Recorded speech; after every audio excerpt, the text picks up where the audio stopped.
All right. Good morning. Welcome back to The Weight Escape. I am super excited this morning to have Sarah from New York.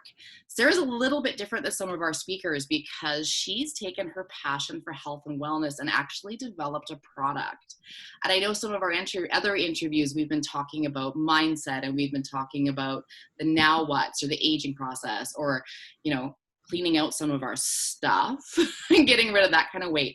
But I'm super excited to have Sarah on because she's got a really amazing story that's taken her through a process to develop something to actually help people.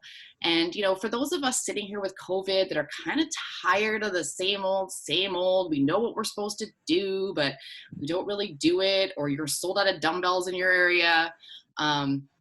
She's got something that's actually really unique. I can't wait to get my hands on it personally, actually. I can remember to order when I'm done today.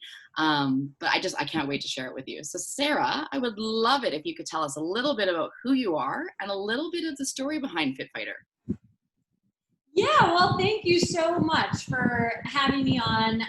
I'm so grateful for the chance to share a story about weaving public service and an interest in health and wellness and sports from a really young age, and sort of having those threads, weave in and out of my personal and professional careers for the last 3 decades now. Turned 40 in June. So, this is like a big year for me too. Grew up in Baltimore, Maryland with 2 brothers, was a gymnast from an early age, high school athlete, collegiate athlete, and so I've tried a number of individual and team sports throughout my career, and just that interest in the physical and the competitive and that lifestyle spawned an interest in joining the military. And so I joined the military, did my training through the ROTC program at Princeton University as an undergraduate, and then you get commissioned in the military the day that you graduate. So I was in the Army Engineer Corps for 4 years, and I loved it. I loved the training. I loved the mission orientation. I loved the teamwork. I loved that you had, people always say, gosh, it feels like you're sort of stripped of your individuality, and when you're in the military, but I actually find it to be the opposite. You're actually just given this wonderful, clear structure within which that you are asked to operate, and you're able to, optimize your position and your abilities and your skill sets and your leadership within that structure that's the same for everyone in the military. I really liked that, and there's probably some principles, that we can kind of take from that spirit, throughout these conversations too. And so then left the military, went to graduate school, found myself missing that community, and that's when I joined my volunteer fire department when I moved to Long Island, New York. And I immediately realized that there was a gap between the physical fitness training that we were doing in the firehouse setting and what really happened out there on the fire ground. Just the sheer nature of the demands required of the weight loads and the stamina and the ability to just at a moment's notice when a call comes in the middle of the night under high stress, pressure situations, being able to feel ready and having that confidence in your physical body, your mind, your spirit, your emotional, peace and competence.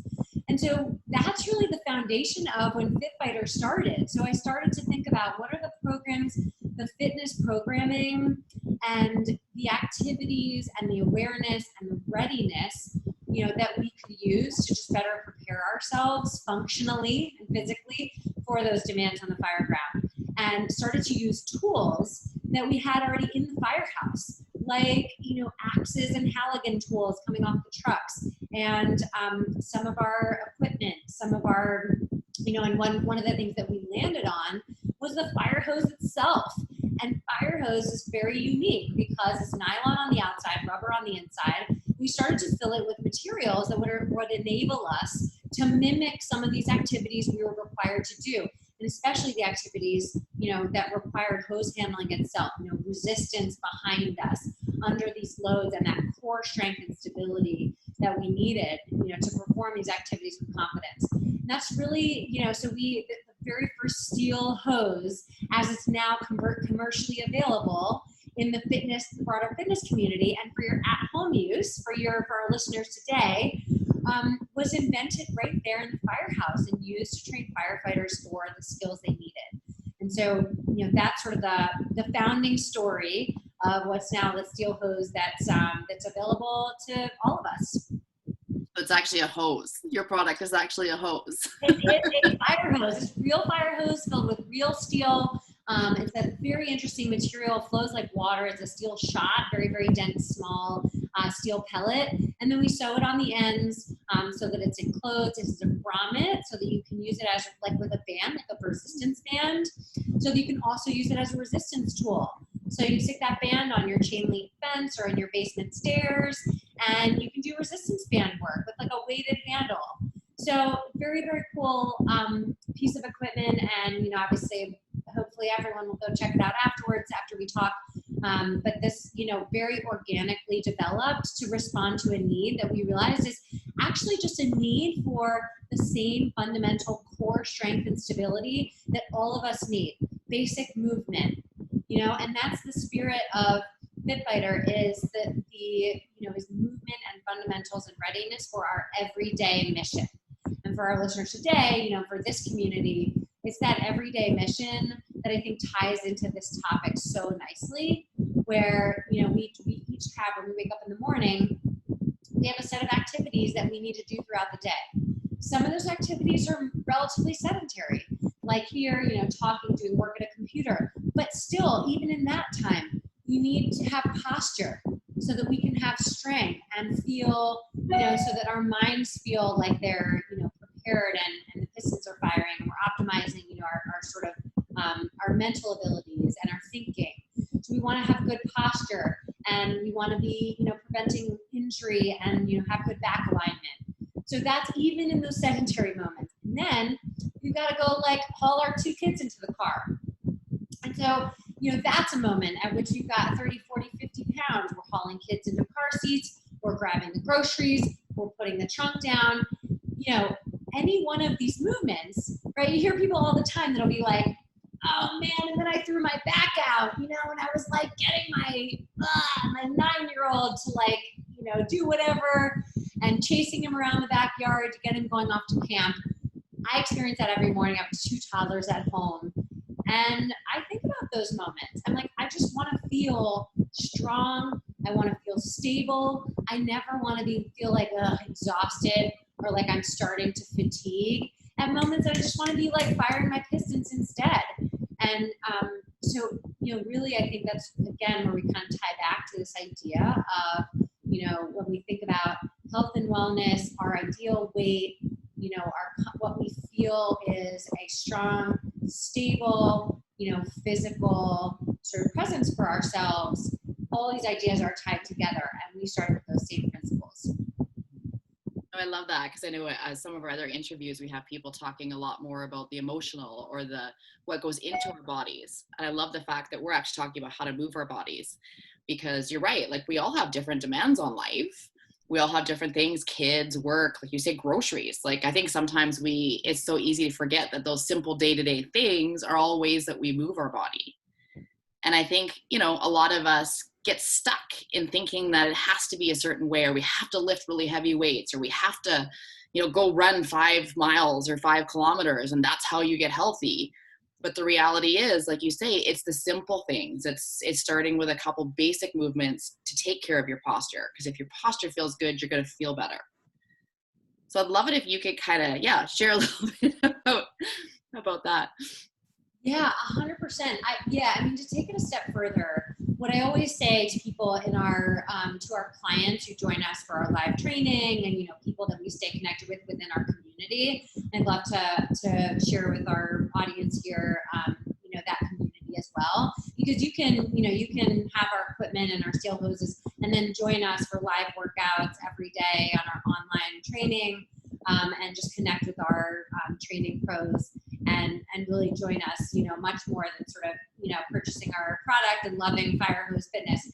So one of the things I tell everyone is, I want you to be thinking about, I don't want your hour of fitness during the day where you're paying attention to the calories you're burning and your heart rate and all this data that now we're like collecting, we're measuring ourselves against. And a lot of times what I feel like is missing in that conversation is, what are those things actually related to in terms of my preparedness, my readiness for my everyday life? Like, why did that even matter that day? Did that just matter because I'm sort of like, kind of robotically trying to go along, meeting these like calorie thresholds, or, eating certain types of foods, or like X number of pounds per week? What I care more about, and what's ultimately going to lead to long-term success, is that you are thinking about what that hour a day is preparing you for and making you strong for, and thinking through those activities, and then noticing the next week and the next month, noticing that you felt stronger in that moment. I'm getting goosebumps as I talk. Like, noticing that you felt like you had work capacity for a little bit longer. It was a little bit longer in the day or the night before you got exhausted that day, and those are wonderful moments. I had this one client who posted this picture on Instagram last week, and it was like a picture of her cat, and she was contracting kind of her arm and her bicep. And literally she texted me and she was like, look at this picture I just posted on Instagram. Like, my daughter is noticing, like, look at that bicep.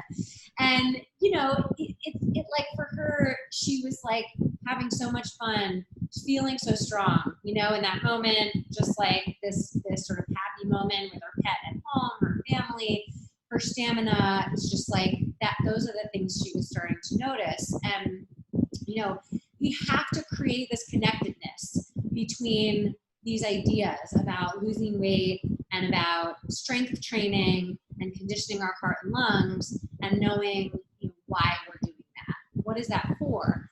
And what I would say is it can be like a very freeing sentiment too, in terms of like, if for a couple weeks you're not losing that weight like the way you wanted to, or you slip up, but you're continuing that strength training, that weight training, you know what? I don't care about that slip up at all. You know why? Because if you are continuing to build and maintain that muscle mass and it's under there, I literally say to my clients, I'm like, I don't care what's on top right now. For me, get through what's on top and feel what's underneath there. That is what you're building and maintaining, and that is going to ultimately be long-term. That's long-term success, is building and maintaining that muscle mass. It is not about that layer of fat on top, and those sort of extra pounds are going to fluctuate a little bit. I really genuinely believe that. And by the way, that's from experience too, Jen, because like, I have 2 kids, I'm 40. I've been in the military, the fire service. I've been in periods of my life where I've been, in the best shape of my life and sort of this optimal weight. And then I've been in periods where I feel like I'm the best shape of my life, and I've got like an extra 10 pounds on me, because of like some postpartum scenario. But I'm super strong because I got back into that, that strength training. And then eventually you can sort of focus back in on like, I could like go without these extra, 10, 15 pounds. And even now, I'm in a really different place as a 40-year-old mom of 2 toddlers, a CEO of a company. I just set realistic expectations here about what's going to get done every day. I'm not like in my early 20s anymore, and sort of able to focus on, dial this in, like, and have everything be about sort of that ideal weight, the ideal strength, the ideal conditioning. So those are some of the themes that I think are really important, is to remember to be connecting the work that you're doing with what you're wanting to be ready for in your everyday. And I think that'll help to balance when, things don't quite go as planned for a week or whatever. You got to be thinking about this is for the long haul.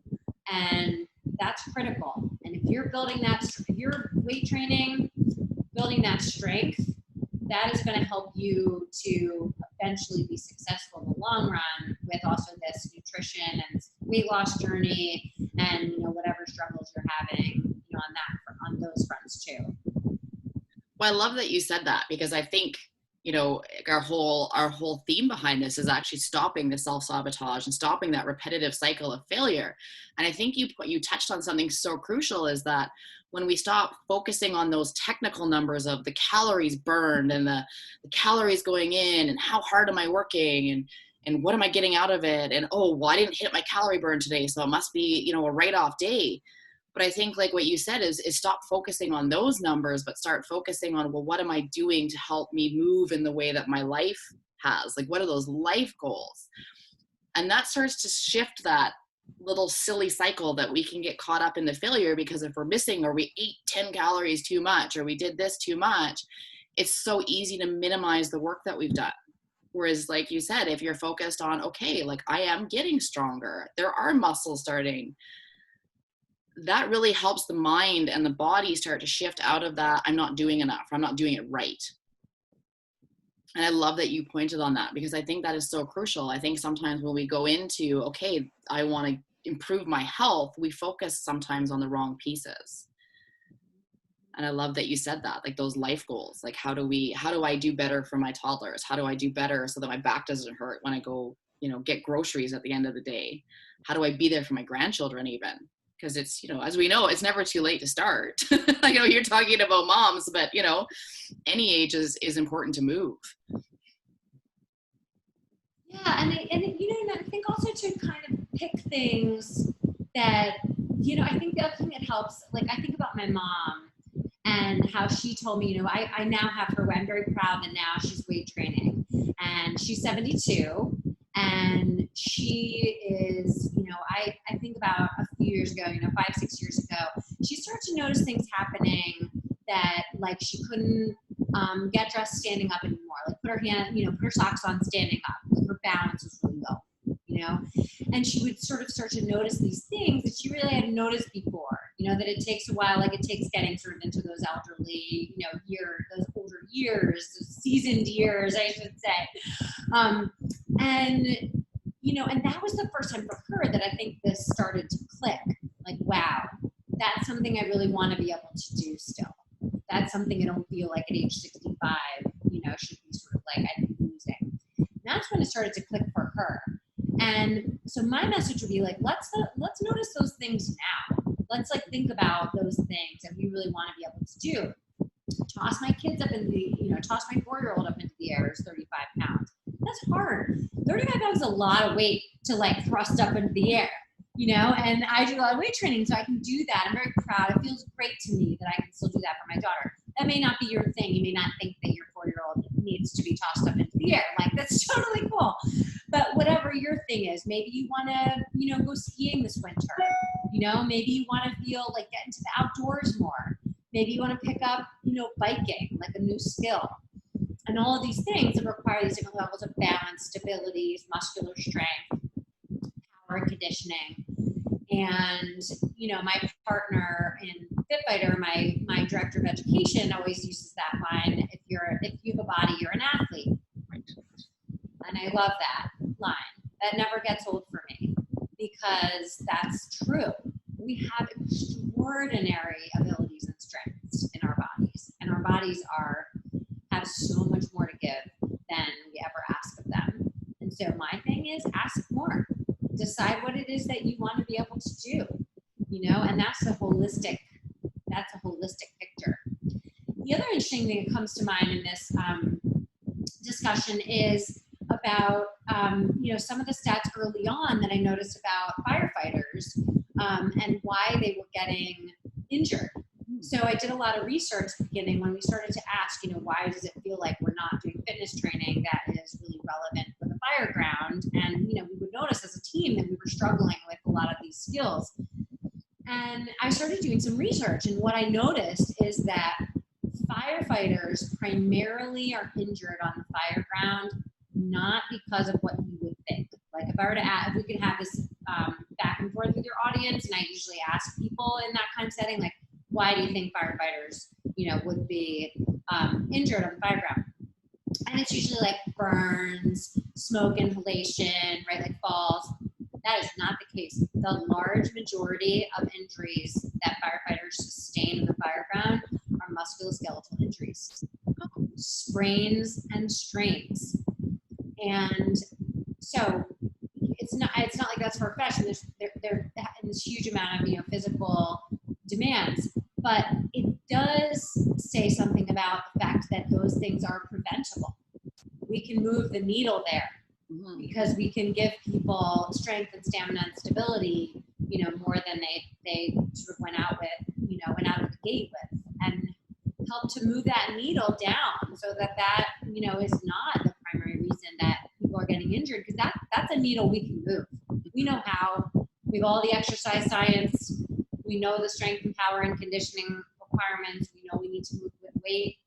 We know how to move with weight, and how to develop these training programs. So that's something that I think about a lot, and translating that to just, again, like our everyday, to women, to our postpartum recovery, to our just sort of, maintaining as a professional sits in front of a computer all day, making sure we're maintaining, all that posture and all those things we're talking about too. Those are a few nuggets that come to mind, when we're talking about this theme, just like, be ready and know what you want to be ready for, and then demand more of your body, because it's in there. You can do so. You have the power, and that's a very, right now, that's really important. Like, there's so little that we have control over, and it's so hard to know, what is the truth and what's fact and what we can take hold of and like control. And this is something we can control. We can take hold of and move that needle for ourselves. I love that you made that connection, actually, because I'm just thinking back to some of like my clients, and especially when you say with the injuries, because I think sometimes we get complacent and we get busy. And of course, with this whole COVID situation, I just keep thinking, when things open up, when this happens, how many of us are going to be ready for life? I had a friend, I mean, I don't know what the weather's like in New York, but we've had a bit of a hot spell here the past couple of days. And I went paddleboarding with a friend the other night, and, we're paddling, and all of a sudden she got a tweak. And I think she's got a little bit of tennis elbow going on, unfortunately. But I asked her, I'm like, what have you been doing the last couple months? And she was like, honestly, nothing. And I was like, oh. And she's like, I didn't even think about this. Like, I thought, oh, paddleboarding is just easy. Like, but I haven't done anything. She's like, no wonder it hurts. And I just, when you said that, I just thinking, like, we're all kind of, I don't want to say sitting ducks, because that's not correct. We have the choice. But how many of us, when COVID is over, or when this happens, or through the winter, even on a normal year, where we don't do as much, and then we try to go skiing, or we try to go paddleboarding, or we try to go do something, and then we end up with an injury because we haven't done those pieces in our, quote unquote downtime. Yeah, such a great point, because it is important for us to get out there and get outdoors, especially now that it's summertime, and just, and just be active, and to do that with confidence, hop into that canoe, and have that shoulder mobility, right? Like, just the basics, and have that sort of, just feel like that's something that at a moment's notice, a friend invites you to do that, and you're like, yeah, girl, like, I can do that. That's something that can bring great joy for us right now, and for our minds it's important. Another thing that comes to mind is I have a client who's worked with us for about 4 months through the period of COVID, knowing that she was on her way to a hip replacement. And she'll be so thrilled, actually, I'm telling her story. She's one of our biggest super fans, so she worked, and she's in her 60s. She has kids, and she started training with us back in sort of February, March timeframe, and 4 times a week strength training. And her hip surgery kept getting pushed and pushed and pushed because of COVID. And so she just kept working with us. She did what she could. She would avoid anything that was, single leg on that hip. She did have some pain. She's getting replacement. But because we were working the mobility, the joint mobility, we were working the strength around her hip, that quad strength, that glute strength. We do a ton of glute strength work, core, glute, that's bread and butter, fit fighter, steel hose training stuff, because it's such a great tool for that core stability. And she had the hip surgery 3 weeks ago, a hip replacement. And she literally is sending me photos and videos, like, from the hospital, from the recovery room. Nurses are dying laughing because she's in the recovery room, pulling herself up on her bed, doing pull-ups, like on the hospital bed, with those, with the sheets hanging from the ceiling. She's doing these, doing this, sort of glute movements, doing glute strength. And I mean, they're dying because they're like, what is with this woman?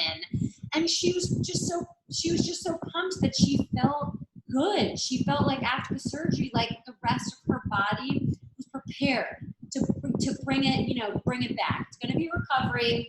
She's going to have therapy, but those muscles were strong around that hip, and that joint was mobile, that pelvic area was mobile, and her arms were strong, so she's gonna be able to do upper body strength, and that core was strong. And so she's not going to be compromised as much, you know, as she starts to walk and run and jog again. And I was just so proud of her, and you could see the joy. And I want to share that story with everyone, because this is not, you know, this is not a superhuman. This is this is normal, you know, an average normal mom person, and that should be all of us and can be all of us. And I hope that that's, you know, that is huge, to be able to stave off that hip surgery and, you know, be fine, be healthy up into the surgery, and then work to be strong so that during your recovery you come back. And I say that to pregnant women, if we have any, you know, pregnant women out there, weight train throughout your pregnancy. 100%. Pregnancy is a terrible excuse to stop being active, and way too many women do that. And I will just say that with like a smile and like a right, because I've been there too. I've been 7 months pregnant, being like, God help me. You know, in July, my second girl was born in August, and you're like, and you know, but like you got to do it, because that's how you're gonna, you know, feel after these like big life events. You know, that's what it's all about. Like, recover faster, feel yourself faster, be capable faster. You know, be in control. I love that you brought that story up, because I know, you know, my own personal experience with some clients that I've worked with, or maybe even some of our listeners are like, oh, but I'm not even at the point where I'd be able to start yet, because I have, or I am, or I struggle with. And I think that that's such a vital point, because, you know, movement, I mean, yes, we call it exercise, but I personally like to call it movement, because it is really all about how we move our bodies. And it doesn't have to be an hour a day to start. It doesn't have to be, you don't have to be able to run. You don't have to be able to jump. You don't have to be anywhere to start. You just have to have a good attitude. And, you know, like, I know, you know, there's ways to move things. There's ways to adapt things. There's ways to shift to be able to help anybody at whatever level that they're at. And I love the fact that you told that story, because, you know, people that are struggling, it's so crucial, whether it is a hip replacement, whether it is a knee replacement, whether it's pregnancy, whether it's depression, whether it's, you know, they don't even know how much they can walk because they've got stuff going on. There's always, always, always ways to shift. And what I love about the fire hoses is it's fun. Like, it's out of the box. You could do it seated. You could do it adapted. You could do it like in so many ways. And it is like, you know, creative. And I think it's, you know, if you can start to have fun with the way you're moving your body, you're going to do it more. And it sounds like a lot of your clients and a lot of the people that are working with your community are having fun. Yeah, I am so touched that, you know, it's so interesting, because the evolution from starting something in the fire service, you know, and there's, without question, there's people who sort of, they sort of first see, you know, steel hoses, they meet me, they get introduced to steel hoses, you know, our training, here are the roots from the fire service. Initially, they sort of think, like, even my aunt, who does our live training now 4 times a week with me, because I run our training 4 times a week, and I have other pros who do it too. And the first time she started to come on, she was like, oh, I thought this was going to be, like, I was super intimidated, you know, because, like, you know, you've always been sort of like such a person who's been, you know, like military and athlete, whatever. And so she came on this live training and realized that this was like a mix of the widest possible demographic of men and women. And it was a mix of, you know, moms and young athletes. And in fact, I just had a mom who just purchased our live training program and a home gym set for her collegiate lacrosse player and her teammates, because the mom's been doing the training and started introducing, you know, the daughter was like watching, and then was like, this seems amazing for us to be working out in a remote, you know, because their season's of course been canceled. They're not going to have ball. And so now she started the training. And because you can vary the weight, you know, we have 5 to 15 pounds. And because you can vary weight, and you can vary reps, and you can vary sets, and you can vary pace and volume, you can vary all these things to make this be your level. And, you know, and that's the key too, is, you know, this could be for any demographic.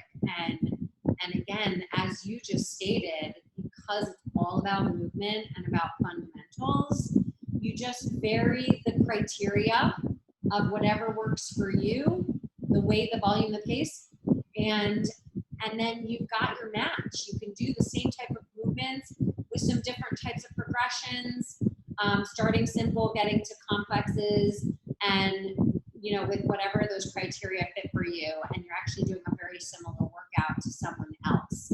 And that's really powerful. And you know what I would say too? There's people out there that sort of question that, you know, that sort of course, there's going to be people being like, oh, that's actually goes both ways. There'll be people that like, that's not for me. Like, it must be too hardcore for firefighters, right? And then there's going to be people that are like, that's also something that's great for, like, you know, pelvic floor dysfunction, you know, to like strengthen your pelvic floor and your glute area. Like, then that must not be that's not hardcore enough for me. And you know what my message is to that is, like, guess what, team? That's actually for everyone, and you're both wrong. Because I've been there with both of those things. I'm a mom who's had that pelvic floor strength problem, and I've also been a firefighter and an Army captain. And so I've got you covered. I promise. I promise. And I'll stare you in the eye and, you know, be right there with you and tell you that. So I get that a lot. Like, that's a challenge for me, you know, because you get people that sort of question you, and they're like, I don't know. And then, is this for me? And I'm like, you know, let me break this down for you. This is about, it's just as you stated, Jen, you know, it's about movement fundamentals, and we're going to make this the right level for you and meet you where you are. And you're going to be ready for your everyday, which is different from the guy or the woman next to you. What I really love, like you said, you have a community that you work with. Like, you put on, you know, if somebody decides that they'd like to work with you, not only do they get the hoses, but they actually get a community, and they get, like I think you said, live classes, live. Can you tell us a little bit about that? Because it's not like it's just, here's your stuff, you know, go away now, right? it's you're actually welcoming people into a community, and you're not leaving them hanging with things that they don't know what to do with. Yeah, 100%. And that's actually a huge, I actually, it's more of a challenge than I realized in terms of product education side of things, you know. And of course, people pick up something new and they're like, oh, this is a fire, like a weighted fire hose. Like, what should I do with that? So we've been exploring new ways too about building that community, and that's in its infancy, and I'm excited to keep it growing. We have our app, which is great because of free download. It's iOS only right now. We're working on Android coming out this year. But the iOS app has free movement library, so you can just get a sense of the product, go online and go on the app and really understand, you know, what is this about, get a sense for maybe what weights you want to start with, and then you can actually, you know, in-app purchase, you can get your weights right there on the app too. And then if you want like a more personal experience and you want to get workouts, you want to work with me or one of my pros, we run 1 to 2 live workouts every day. Including a Saturday afternoon, and then all of those live workouts are available on demand. So it's a coached workout beginning to end with me or one of my pros. Now we probably have over 100 workouts up on demand, because it goes up like 24 to 48 hours after we run it. And you can join on our community, and you just, it's a membership, $39 a month, and, you know, basically getting this, like, you know, daily live training with us. And it's super fun. I mean, we just have at this point sort of a morning crowd and a midday crowd, and like I said, demographically diverse and really special for me to just, you know, watch people adopt and learn about this whole new genre of training. I mean, listen, I'm super biased, right? You're biased about, so you're passionate and biased about what if it's something you've created from scratch, but I really, like, deep in my heart also believe that we are offering a new genre of training to people that's going to complement their journey in health and wellness and weight loss. It's not something that has to be all in for them. If you love walking, you love running, you love biking, you come strength train 3 times a week for 30 minutes with us.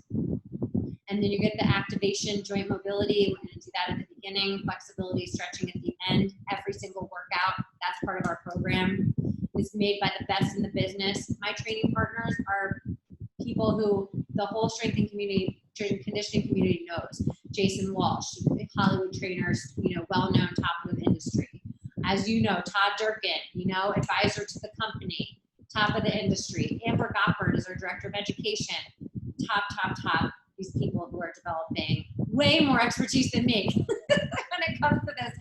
And so I'm really very, very grateful and happy to have, more exposure and have this community listening today to, become a part of this. No, I love it. I think it's amazing. Like you say, there's nobody on that spectrum that you can't support. And I think that's so incredible because it just shows like we all belong. We all belong somewhere. We're allowed to be where we are. And it's okay to get that support to move in the direction that we'd like to go. And it's okay not to know. Like that's why you have a community, right? It's okay not to know where to start or how to do it or how to use it, because you're going to be there with people to guide them along the way. So just to remind you, we will make sure we've got Sarah's information. We've got her website on there. I think she's giving you a discount code. She's going to take care of you. She's an amazing resource. Like she said, she's connected. Like this woman is connected and she cares. Like she really, really cares, which is why she developing a program is one thing, but developing a product from its infancy, I can't even tell you the battles and the struggles and the obstacles and the things that she went through to get this off the ground. So if you're someone that's sitting there going like, I don't even know how to start and I've got my struggles, reach out because Sarah knows all about getting through struggles and obstacles and moving that needle forward. And I mean, you can see the passion in her. She cares. She wants to just support people to be as healthy as they can, whether you're a college athlete or whether you're in your 70s and realize, oh my gosh, I just can't do those daily things anymore. And I don't want this. I want something better for myself. So we'll make sure we have all of those pieces. And I'm going to put you on the spot and actually ask you to go back to when you were developing Fit Fighter, when you, like you said, you were missing that piece. You got back into, you were a volunteer firefighter, not even like volunteer. That's huge. Like that's huge. And just wanting something different. When you were in that, I don't know what to do with this phase and I don't know where to go and I'm lost, but I think I want something and I don't really know what it is. If you could go back to that person today with all those steps that you've taken to get where you are and tell her something, what would it be that you would want to say back to her? Oh, such a wonderful sort of goosebumpy question. I would say, and I think it limits out to some extent, but I think just really even more deeply than I ever could have imagined. Two things. Number one, that perseverance and the force of will trumps all. And if people, when you experience self-doubt or doubt from other people, which by the way is something that as a woman in male-dominated jobs and worlds now, to include parts of the fitness industry, I still am experiencing, just FYI, and to the point of tears. So let's be clear about that, that it is a hard road and people doubt you and people say things about you and make comments about you and what you're doing and your expertise. And so I would say to that, to that woman at the time, just make sure to stick to your guns and persevere through that, and to sort of connect it to that, really lean on others who, love you and believe in you and know what that's like and what you're going through, and have, this deep faith and support, and lean on them and nurture those relationships. And, some of those relationships I definitely have, some of them I've gone back to really try to nurture and kind of rekindle, recognizing how super critical that and important that is. Because this is as you said, this is a tough road. Anybody who's ever done something from scratch or is trying to do something hard, which a lot of people are trying to do right now, is filled. It's a yellow brick road filled with potholes and weeds and dirt grease and oil patches and all kinds of other garbage. You have to like, plow through and push aside with like your mop going, sweeping your way through. So, yeah. Awesome. Well, thank you so much for your time. I know I got a lot out of it. I'm sure everybody else did too. So like I said, we'll make sure to have all of Sarah's information on there. And yeah, if you need anything, like I said, she's a wonderful resource. Reach out, connect with her. If something landed for you today and you were just like, oh my gosh, what you said moved me, let her know. Like reach out, let her know. Sometimes when we're there in front of everybody else trying to do the best we can, like you said, that yellow brick road is full of all sorts of stuff. It's great to get that feedback of, hey, what you said actually meant something, and what I'm doing actually means something out there. So thanks again, Sarah. I really appreciate your time. And yeah, don't hesitate to reach out to her. Thank you so much, Jen.